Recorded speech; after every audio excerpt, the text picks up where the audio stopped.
Lesson 2. Afraid to fly. How do you feel about flying in an airplane? Do you find it boring, exciting, or downright terrifying?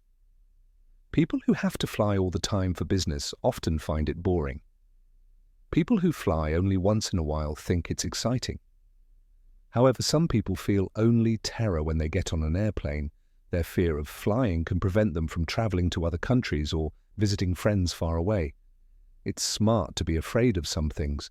For example, being afraid of poisonous spiders is logical. However, if you are afraid of all spiders, even harmless ones, you have an illogical fear or a phobia. 3 common phobias are fear of heights, fear of being enclosed in a small area, and fear of being in a large, open area.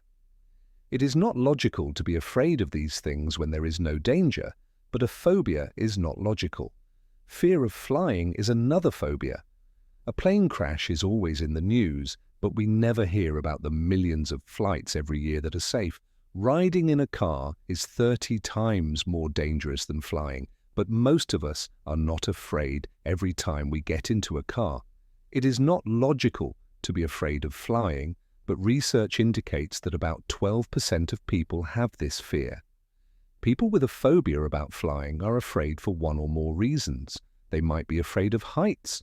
People who have a fear of heights avoid high places, and if they are in a high-rise building, they don't look out the windows.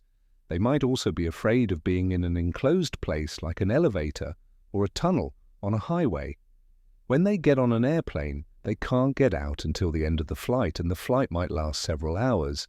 People with a fear of flying might be afraid of the crowds and all the noise and people rushing around at an airport.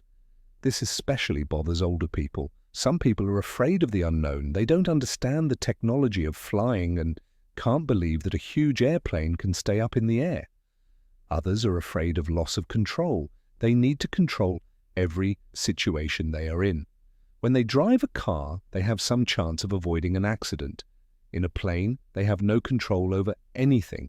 It terrifies them to give up control to the pilot and the rest of the crew. For some people, a fear of flying is not important because they don't really need to fly. But what about someone who works for an international company? What about an entertainer who has to sing in 20 different places in a month? These people have to fly if they want to continue in their professions.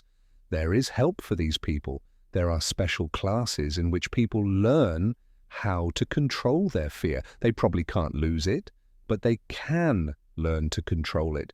Then they can fly when they need to, even though they probably won't enjoy it.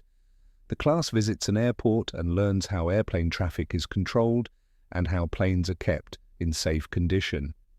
A pilot talks about flying through storms, the different noises an airplane makes, and air safety in general.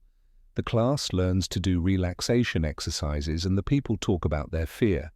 Next, the class listens to tape recordings of a takeoff and landing, and later the people ride in a plane on the ground around the airport. Finally, they are ready to take a short flight. The instructors of these classes are sometimes psychologists. They say that between 80 and 90% of the people who take the classes are successful. They still have their phobia, but they learn to control their fear. Some of them even learn to enjoy flying.